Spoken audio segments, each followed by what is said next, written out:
This is a story about a girl named Mulan. She lives in a world where everyone tells her who exactly she should be. They say, a girl should be quiet, a girl should be gentle, graceful and obedient. A girl should bring honor to her family by marrying well and by never stepping out of her place. Mulan tries to listen. She tries to follow the rules, but there is something inside her. A spark, a restless energy that doesn't fit the quiet, gentle box she has been given. This story is also about another woman, Xianniang, the witch. She also lives in a world that fears a woman's power. She is called a monster, a demon, simply because she is strong. Together, Mulan and Xianniang show us what happens when you refuse to be small, when you refuse to be silent, when you refuse to hide who you really are. This is not just a story of swords and battles. It is a story of how we are told to act like men or like women. A story of how those roles can be a prison. A story of how they can be broken. This is how the story begins. A young girl named Mulan chasing a chicken across the rooftops of her village. She is quick and fearless, running and leaping with a joy that is almost wild. But when her father sees her, he frowns. He tells her, "Your chi is too strong. A daughter must learn to hide it." The world around Mulan says that strength belongs to boys only. Grace belongs to girls. Mulan's family love her, but they are afraid that if she does not fit into the shape they expect, she will bring them shame instead of honor. So they try to teach her to be quiet, to be still, to be everything that the world tells her a daughter should be. But the girl chasing the chicken, she's still inside Mulan. She's still there, waiting for her chance. A girl, a family, a world of rules, and a secret hope, bright and fierce, that one day she might be more than what they expect from her. This is the beginning of Mulan's journey, the journey of how she learns to stop hiding and to become fully herself. The first scene of Mulan's story shows us the first lesson Mulan learns about gender, that being herself, strong, fast, alive, doesn't fit what a girl should be. She learns that there is a mask she is supposed to wear, a performance she is supposed to give, but in this scene, she hasn't put on the mask yet. She is still a child, moving the way her spirit tells her to move. Here, gender is clearly constructed by social expectations. Mulan's father's words show how culture demands girls to perform quietness and restraint. And this is in the heart of Judith Butler's gender performativity, which says that gender is not something innate but a repeated act shaped by social rules. Mulan's wildness is a misperformance, a refusal or inability to fit the prescribed female roles. The tension between who she is and who she must pretend to be sets a stage for her journey. This is the spark of Mulan's journey, the moment when she learns that the world has rules, but her heart has its own path. After Mulan's rooftop adventure, we see her world again. This time, it is quieter. Her family is getting her ready to meet the matchmaker, the person who will decide if she can be a good wife, a good woman. In this scene, everything is about how a girl should look and act. Her mother and sister fuse over her hair, her makeup, her clothes. They paint her face white and red, like a mask. They put her in layers of silk and jewelry. She is turned into a picture of what her world says a woman should be. This is a gender construction in action, not just a girl getting ready, but a girl being shaped, molded, and dressed up as someone else. A performance she didn't choose, a role that doesn't match the girl who ran across rooftops. Mulan's family loves her. They want to protect her and they think this is how. To make her beautiful and still. To make her fit into the shape of a perfect wife. Because in this world, A woman's honor belongs to her family. But even in this quiet scene, we can feel something underneath. A hint of Mulan's restless spirit. A flicker in her eyes that says she doesn't fully belong in this soft, painted world. She wears the silk and the makeup. She lets them turn her into a perfect daughter. But inside, she's still the girl who chases the chicken. Still the girl who wants to move, to climb, to fight. This is the calm before the storm. Mulan has learned how to perform the role she's been given. But soon, she will show us that she cannot keep wearing that mask forever. This scene shows gender as a performance, heavily shaped by family and tradition. Mulan is dressed to perform an ideal femininity, defined by cultural expectations and patriarchal values. Her beauty is a mask, an act that conceals her true self. This construction of gender is a form of social control, teaching girls to fit into limited roles. The matchmaker's house is a place of rules, a place where a girl's worth is measured by how well she performs. Mulan sits with her family in front of the matchmaker. She is painted and dressed perfectly, every hair in place. Her family's hope rests on her shoulders. Their honor depends on her obedience. The matchmaker watches her with sharp eyes. She talks about how a woman should be. Graceful, silent, steady. A woman should bring honor to her beauty and her calm. Mulan tries. She tries to be that perfect daughter. She holds her head high, her hands folded just so. She pours the tea slowly, carefully, like a dance. But even in this perfect performance, something goes wrong. A tiny spider crawls into the table. The matchmaker screams, and Mulan tries to help. In that movement, her instincts take over. She reaches, she leaps, she catches the teapot. But the tea slips everywhere. The cups crush. The room is a mess. The matchmaker's voice cuts through the silence. She says that Mulan has brought shame, not honor. She says Mulan will never be a good wife, never be a good daughter. The perfect performance is shattered. This is the first time Mulan's careful mask truly slips. She wanted to be obedient. She wanted to be the perfect daughter. But in that moment, her true self broke through. This is how gender misperformance looks like. When the roles we are told to play just don't fit. When even if we try with all our hearts, we still don't belong. Mulan didn't mean to disobey, but the world sees her as broken, as wrong, because she doesn't fit the shape it demands. This is the first crack in the wall. The first time Mulan learns that no matter how hard she tries, the world's rules will never be enough for the girl she truly is. This moment reveals how gender is policed. Mulan's slip is punished, not because she did something wrong, but because she failed to perform the ideal femininity flawlessly. It shows how strict and unforgiving gender roles can be, demanding obedience and perfect performance. Her misperformance destabilizes the gender norms, but also exposes her to shame and exclusion. In the dark of the night, Mulan takes a knife. She stands before a bowl of water, her reflection quiet and still. The hair that once was her pride, her honor, the hair that marred her as a daughter, she cuts it away. Strand by strand, the mask of the perfect daughter falls. She binds her chest, erases the shape of her body. She becomes something new, something the world says she can never be. This is the first true act of deconstruction.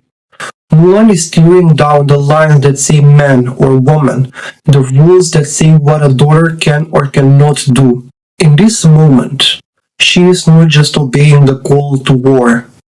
She is obeying her own spirit. The girl who ran across the rooftops is still here, but now she wears the strength of her own choice. This is the first step in becoming fully herself. Not the perfect daughter, not a man, but a warrior, born from both her own truth, her own power. Cutting hair, a potent symbol of femininity, marks a radical deconstruction of gender binaries. By physically rejecting female markers, Mulan refuses to be confined by rigid gender roles.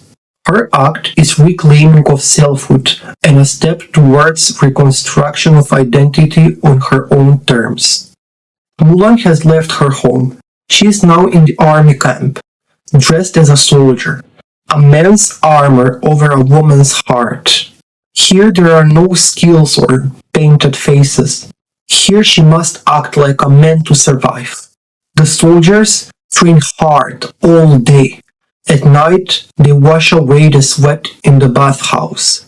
The bathhouse is a place where there are no secrets, no armor, no clothes, just bare skin.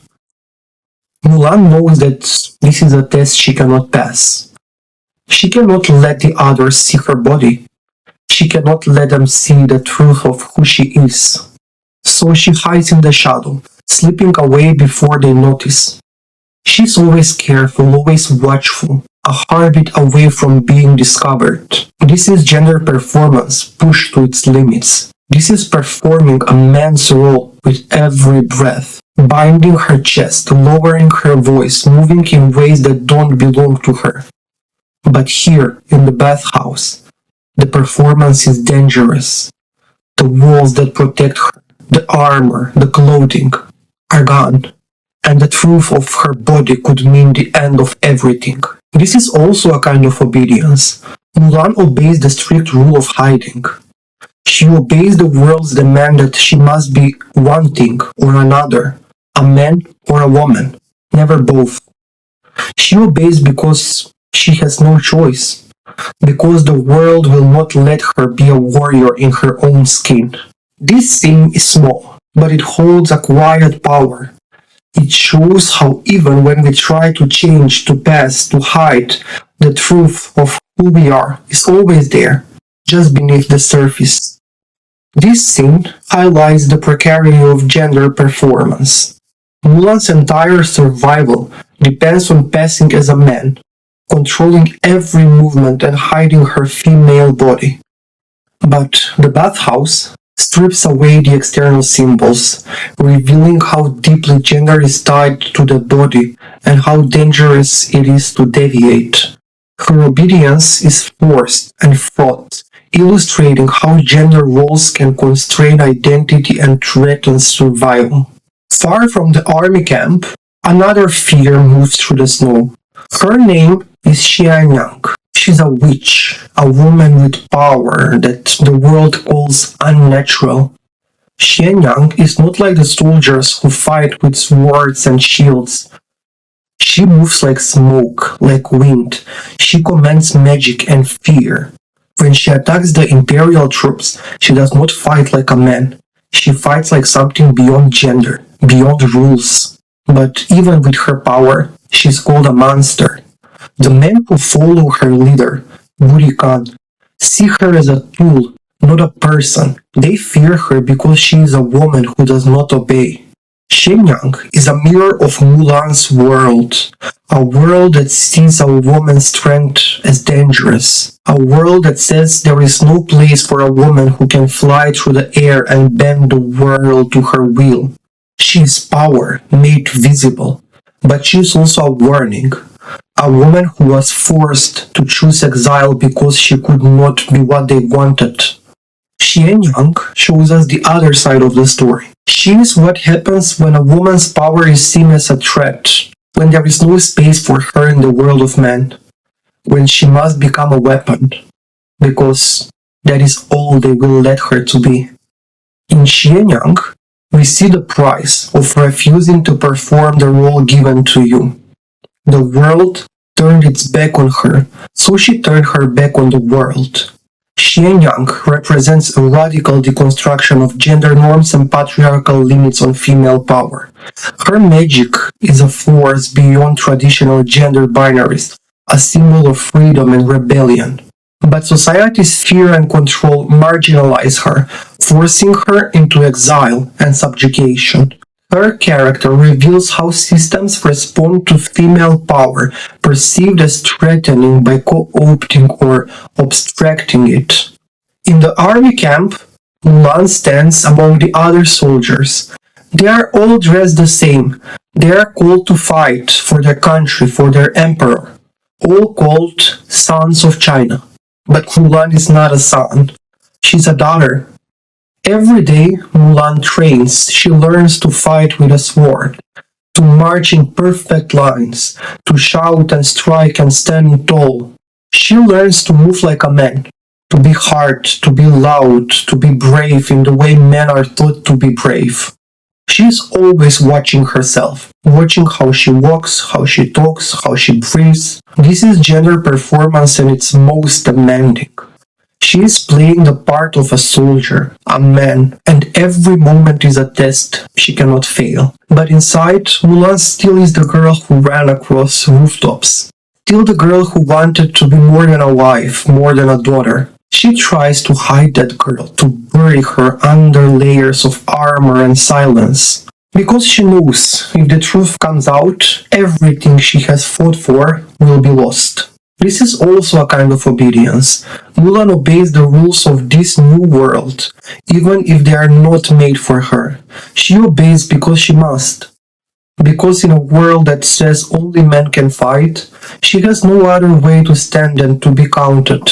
But in every step she takes, in every swing of the sword, Mulan's spirit is there. Not just playing a role, but pushing against the walls of that role, testing how far she can go before it breaks. Here we see the complex tension between gender performance and obedience. Mulan must perform masculinity perfectly to survive in the army, yet this performance weighs heavily on her true identity. Her obedience is tactical, survival within a patriarchal system, but she simultaneously tests and pushes against those constraints. This illustrates how gender roles are both imposed and resisted within structures of power. In a cold, empty tent, Xianniang stands beside Buri Khan. He is the leader of the rural army, fierce and ruthless. He calls her a witch, but he uses her power all the same. Xianniang is not like the soldiers around her. She does not wear armor, she does not shout or swagger, but she is more dangerous than any of them. She can fly through the air, change her shape like water slipping through the fingers. But even with all her power, Xianniang is forced to obey. Buri Khan uses her as a weapon. He promises her a world where she will no longer be an outcast, a world where her power will be honored if she helps him destroy the emperor. This is another way that gender performance is twisted. Xianniang has power, but she cannot use it freely. She must serve a man who sees her only as a tool, a man who will never truly accept her as an equal. This is what happens when a woman's power is not allowed to stand alone, when it is seen as too much, too wild, too dangerous. Xianniang is caught in a world that fears her, and she must choose, obey and survive, or rebel and be destroyed. In Xianniang, we see the price of obedience, and the price of being a woman who will not be small. Xianniang's story reveals how patriarchal systems co-opt female power. This reflects the tension between agency and subjugation faced by powerful women in male-dominated hierarchies. Her forced allegiance to Buri Khan highlights how gender performance can be manipulated and how female strength is often conditional and constrained. The rural army marches forward, their warriors fierce and hungry for victory. Mulan rides with the imperial army, still hidden in the armor of a man. The battle begins. The clash of swords, the roar of arrows. The air is thick with fear and the iron taste of war. In the middle of this chaos, Mulan sees what the others do not. She sees the mountain, the snow, the chance to turn the fight. She does not have the brutal strength of a man, but she has something else, a quick mind, a brave heart. She rides up the mountain alone. She takes the helmets of the fallen soldiers and sets them in place. She aims her arrow and strikes the mountain itself. The snow breaks free. A white wave is crashing down, burying the ruined army beneath it. This is the first moment Mulan's true power shows itself. A warrior spirit, yes, but also the courage to see the world in a different way. In the avalanche, Mulan begins to break the roles she was forced to play. She shows that there is more than one way to be strong, that the quiet mind, the watchful eye, and the brave heart, these are also ways to fight. This is the start of deconstruction, the start of a new way to be a warrior, not by becoming a man, but by being fully, powerfully herself. This battle challenges hegemonic masculinity, which equates strength with brutal force. Mulan's victory through the strategy and intuition deconstructs traditional gender norms about strength and warfare. It makes a turning point where feminine associated qualities become recognized as equally powerful, expanding the definition of what it means to be a warrior. After the battle, Mulan knows the truth. She cannot keep pretending forever. The mask of the soldier, the mask of a man. It is heavy, but she wears it to protect her family, to protect her father. But there is another truth as well. She's not a son of China, she's a daughter. A daughter with a warrior's heart. After the avalanche, the snow is still. Mulan stands alone, surrounded by the silence of the mountains. She is alive, but the secret she carries is heavier than the armor on her back. She knows she cannot go back. She cannot keep lying. The mask of the soldier, it no longer fits. In the quiet of the forest, Mulan makes her choice. She takes off her armor piece by piece, each clang of metal on the snow a soft rebellion. The binding around her chest is loosened. The hair she has cut now is a sign of her own power, not a disguise. She stands in the snow, no longer pretending, no longer performing. She is a woman, a warrior, both at once. This moment is reconstruction. Mulan no longer wants to be what others tell her. No longer a daughter trapped in silk, no longer a soldier hidden behind armors. She is herself, her own name, her own power. Here in the cold light of the snow, Mulan finds her own way. She chooses to fight, not as someone else, but as herself, open, proud, and unafraid. This is the moment when Mulan's true strength is born. The first moment she steps fully into her own shape. Not playing a man's role or a woman's role, but her own. Removing armor symbolizes shedding imposed identities and roles. This is the heart of reconstruction, building an authentic self beyond binaries. Mulan embraces complexity, rejecting forced categories and stepping into a new, integrative identity. In the shadows of the mountains, Xianniang moves like a ghost. She is a woman, but she is also something more. A witch, a shapeshifter, a force that cannot be contained. Xianniang's power is fluid. She can become a hawk, soaring in the sky. She can become a warrior faster than any man. She can become anything, and yet she is always herself. This is deconstruction taken to its most powerful form. Xianniang refuses to be defined by the world's rules, not by men who fear her, not by a world that says a woman must be soft and small. But even with all her power, Xianniang is still called an outcast. The men who follow Buri Khan use her, but never accept her. They see her magic as a curse, because it does not fit the simple roles of man and woman. Xianniang's shape-shifting is more than magic. It is a symbol, a refusal to be only one thing. A woman who can become anything, who belongs nowhere. This is the price of breaking the rules. Xianniang is powerful, but she is alone. Her power is her freedom, but it is also the reason she is feared. Xianniang shows us what it means to move beyond the scripts of gender, to become something entirely your own, even if the world has no place for you. Xianniang's fluidity challenges fixed gender categories entirely, embodying freedom and defiance. Her isolation reveals the social cost of refusing to conform. Her power is both a symbol of liberation and a source of alienation in a rigid society. In the quiet of the forest, Mulan and Xianniang come face to face, the warrior and the witch, two women who have refused to be small, two women who have been told there is no place for them. Xianniang sees Mulan for what she is. She says, "You and I are the same, women with power that men fear." But Xianniang has learned a bitter lesson. She says there is no world that will accept a woman like them. No place in a man's army, no place in a man's world. This is a moment of deep deconstruction. The world's rules are stripped bare. The idea that only men can be warriors, that only men can be strong.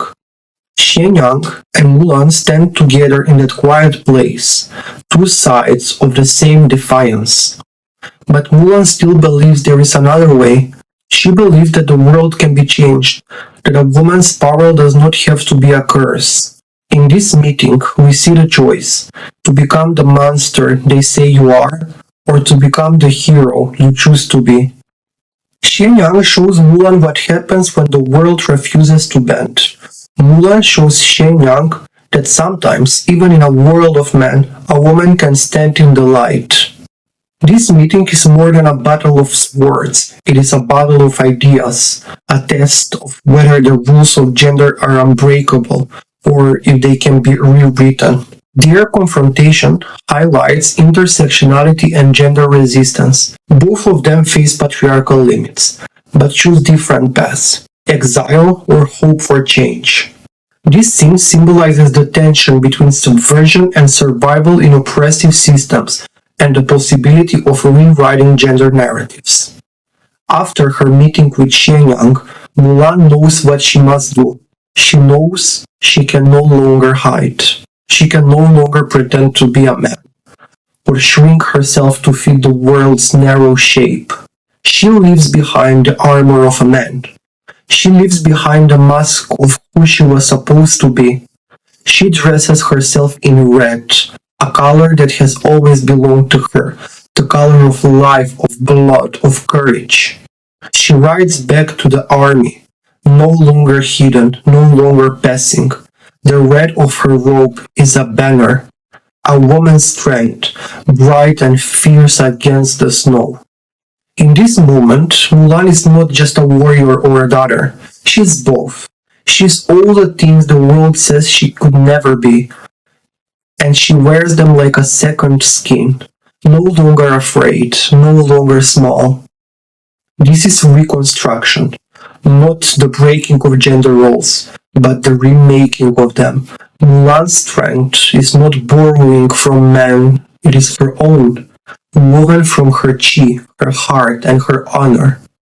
In the red of her robe, Mulan shows us that the warrior and the woman do not have to be separate, that power does not have to be hidden, that a woman's courage can be as bright as the sun on snow. This is the moment Mulan chooses herself and everything that comes with it. This scene symbolizes gender reconstruction, a reimagining of identity that blends warrior strength and feminine power. Mulan embraces her full self, rejecting the idea that womanhood and strength are mutually exclusive. Her red robe is a visual declaration that she claims her identity on her own terms, challenging rigid gender binaries. The final battle has begun. The imperial city stands tall, but it is under attack. Buri Khan and his army march to take the emperor's life, to burn the world of men and remake it in their own image. Mulan rides through the chaos, her red robe aflame against the night. She's no longer hiding, no longer pretending. She's fighting as herself. Xianniang moves like a shadow through the sky. She watches Mulan. She sees a woman she once was, brave, defiant, unwilling to bow. In Mulan's courage, Xianniang sees a glimmer of what she might have been in another life. In the final moment, Buri Khan fires an arrow meant for Mulan. Xianniang steps into its path. The arrow strikes her down, a silent, final choice.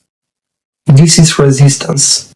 This is a woman's act of rebellion, not against a man, but against the world that said her power was shameful. Xianniang's death is not just an end, it is a gift, a final act of sisterhood, a bridge between two women who were told they did not belong. In that sacrifice, Xianniang chooses to let Mulan's light shine. She chooses to let another woman live and rise, even if she could not. Xianniang's story is a warning, but also a promise that when two women stand together, even in a world of men, their power can change everything. Xianniang's sacrifice represents collective resistance and solidarity between women. It is a reclaiming of agency even in death, a gift that disrupts patriarchal power structures. Her choice highlights how female empowerment often involves intergenerational struggle and support. In the heart of the imperial city, Mulan faces Buri Khan. He is a warrior of brutal force, a man raised to conquer. But Mulan has become something else, something that does not fit in his world of men. She wears no armor, no mask, only the red of her robe and the fire of her spirit. She moves with grace and strength, not the strength of a man, but the strength of a woman who knows who she is. Buri Khan fights with fury. He swings his sword with all the weight of his power. But Mulan moves like the wind, light and quick and unbreakable. This is the moment of reconstruction fulfilled. Mulan is not performing as a man. She is not performing at all. She is simply herself, and that is enough. She fights not with brutal strength, but with skill, with heart, with the chi her father told her to hide. In every step, every strike, she claims what has always been hers, the right to be both warrior and woman. This battle is not just for the emperor. It is for every woman who has been told she must be small, every woman who has been told her power is shameful. In Mulan's final duel, she proves that all the rules can be broken, and that when a woman fights as herself, there is no force in the world that can defeat her. This is the moment when Mulan becomes a legend, not by becoming someone else, but by becoming truly, fiercely herself. Mulan's victory marks the full realization of gender reconstruction. Authenticity and strength coexist without masks or mimicry. Her fight challenges the very foundations of patriarchal power, proving that a woman's true self is unstoppable. After the battle, the imperial city stands silent. The snow has settled. The chaos has ended. Mulan stands before the emperor, a daughter of a farmer, a warrior who saved a nation. The emperor looks at her, and for a moment the world seems to hold its breath. He says, "Rise, Mulan, you have saved us all," and then he bows.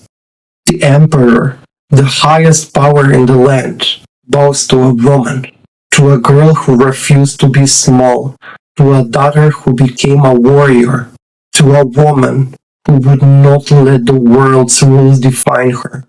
This bow is more than respect. It is a moment of reconstruction, the final rewriting of gender roles. The emperor's bow says, "A woman's strength is no less. A woman's courage is no less. A woman's honor is as bright as any man's." In this quiet moment, the world changes, if only for a breath. A woman's power is no longer something to be hidden, it is something to be honored. For Mulan, this bow is the closing of one journey and the beginning of another. The Emperor's bow symbolizes potential shifts in patriarchal recognition of female power. It marks a symbolic reconstruction within societal power hierarchies, honoring the woman warrior as equal. Though change is incremental, this moment is a hopeful sign of evolving gender dynamics. After everything, Mulan returns home. She has saved the Emperor. She has faced the fury of the world. She has fought as a woman and a warrior, and as herself. She steps back into the quiet of her village. The mountains stand tall around her, a reminder of the girl who once ran across rooftops, the girl who became so much more. Her father waits. He sees her standing there, not in silk, not in armor, but as his daughter, with the strength of 1,000 battles in her eyes. She kneels, bowing her head low, offering the sword of the Emperor, a symbol of all she has become. But her father does not look at the sword. He does not see the armor or the titles. He sees her, just her. He kneels beside her and he holds her close. He says, "The greatest honor is having you as my daughter." This is the final moment of reconstruction. Mulan does not have to choose between being a daughter or being a warrior. She is both. She is more. Her family sees her. They see the warrior in the daughter and the daughter in the warrior. And they know that honor does not come from following the world's rules. It comes from being true to your own heart. This is the end of Mulan's journey and the beginning of a new world where the woman's strength can be honored, not hidden. Mulan's story is not just about one girl. It is about how gender is woven into every part of life, in culture, tradition, family, and the harsh realities of war. In her village, honor means being a quiet, obedient daughter. In the army, strength is measured by sword and shout, by men's power. And in the Empire's palace, power almost always belongs to men. But Mulan's journey shows us that gender is not fixed or simple. It is tied to the world around us, to history, economics, the expectations of family, and the struggles of those who come before us. This is why we must look at gender with an intersectional eye, because who we are is shaped by more than just one thing. It is shaped by culture and class and by the roles we inherit and the battles we fight. It is about the village and the empire, the warrior and the daughter. Mulan's story reminds us that strength comes in many forms, that woman can be fierce and gentle, a warrior and a daughter, quiet and loud, obedient and rebellious, all at once, and that the power to rewrite who we are, to break free of the roles that bind us, lives in every one of us. So no matter where you come from, no matter what the world tells you, remember Mulan's journey. There is strength in being yourself. There is power in breaking the rules. And always, there is a hope in creating a new story. One where all of us can be fully, fiercely, and beautifully who we are meant to be. Thank you for listening. May your own journey be brave, true, and full of light.